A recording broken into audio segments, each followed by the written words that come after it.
ہمارے بزرگوں میں حضرت مولانا شاہ عبد الغنی صاحب پھول پوری رحمۃ اللہ علیہ ایک مرتبہ مجلس بیٹھی ہوئی ہے، لوگ بیٹھے ہوئے ہیں مجلس میں، اور مجلس کے اندر ایک بوڑھے میاں تھے، ان کے اوپر ناراض ہو گئے۔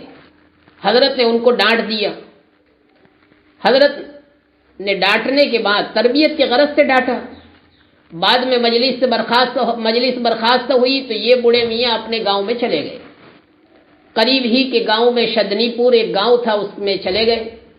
حضرت مولانا شاہ عبد الغنی صاحب پھول پوری رحمۃ اللہ علیہ کے ذہن میں یہ بات آئی کہ میں نے غلط ڈانٹ دیا ہے، میں نے کچھ زیادہ ہی کہہ دیا ہے، مجھے ان سے معافی مانگنی چاہیے۔ معافی مانگنے کے لیے قریب کے گاؤں شدنی پور پہنچے اور نماز میں، عشاء کی نماز میں ملاقات کی اور کہا کہ میں آپ کے پاس آیا ہوں معافی مانگنے کے لیے۔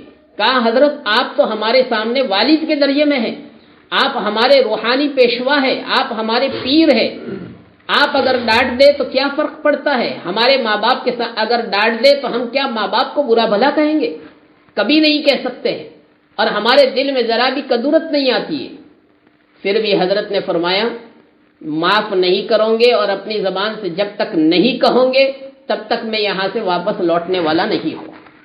انہوں نے کہا ٹھیک ہے حضرت، آپ کہتے ہیں تو میں زبان سے بھی کہہ دیتا ہوں، ورنہ دل سے تو پہلے ہی سے معاف کر دیا۔ گھر واپس لوٹے۔ رات کو خواب میں کیا دیکھتے ہیں؟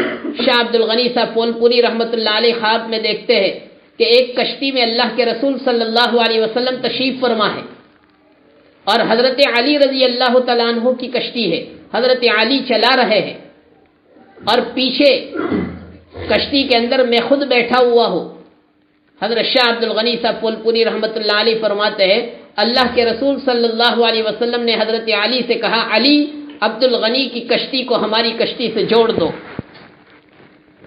انہوں نے آج بہت اونچا کام کیا ہے، بہت اونچا کام کیا ہے، ہمارے ایک امتی کے سامنے معافی مانگ لی۔ حضرت شاہ عبد الغنی صاحب پھول پوری رحمۃ اللہ علیہ فرماتے ہیں جس گھڑی میری کشتی کو اللہ کے نبی صلی اللہ علیہ وسلم کی کشتی سے جوڑا گیا ہے اور کھٹ کی جو آواز آئی ہے اس کی مٹھاس خدا کی قسم میں موت تک نہیں بھول سکتا۔ معافی مانگنے کو اللہ پسند فرماتے ہیں، معاف کرنا چاہیے، رحم کرنا چاہیے، رحم کو اللہ پسند فرماتے ہیں۔ قرآن کے اندر وما من دابۃ الا علی اللہ رزقها کی تفسیر میں، تفسیر قرطبی میں یہ لکھا ہے کہ حضرت موسیٰ علیہ السلام ایک مرتبہ بکریاں چرا رہے تھے، ایک بکری بھاگ گئی، بھاگی جا رہی ہے پیچھے پیچھے حضرت موسیٰ علیہ السلام۔ جب وہ بکری تھک ہار کر کھڑی رہ گئی، اس کے بعد حضرت موسیٰ علیہ السلام نے اس کو پکڑا، اور پکڑ کر مارا نہیں، ہم ہوتے تو اس کی برابر کی پٹائی کرتے۔ حضرت موسیٰ علیہ السلام نے مارا نہیں، حضرت موسیٰ علیہ السلام اس کے پشت پر ہاتھ پھیر رہے ہیں، اس کے پاؤں میں سے کانٹے نکال رہے ہیں، اس کے پاؤں دبا رہے ہیں، اور کہہ رہے ہیں کہ ارے تو نے میرے اوپر اب رحم نہیں کیا، موسیٰ پر رحم نہیں آیا تجھے، اپنی ذات پر تو رحم کھاتی، اپنی ذات پر تو رحم کھاتی۔ یہ کہتے جا رہے، آنسو بہاتے جا رہے، کتنی تھک گئی۔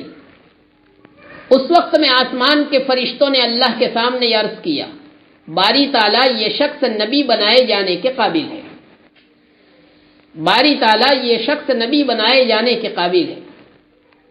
اللہ رب العزت نے فرشتوں کے سامنے عرض کیا اور بتلایا، آپ نے ارشاد فرمایا کہ دیکھو اے فرشتوں، میں نے لوح محفوظ میں اس شخص کو نبی بنانا طے کر دیا ہے، اور ان قریب ان کی نبوت ظاہر ہوگی۔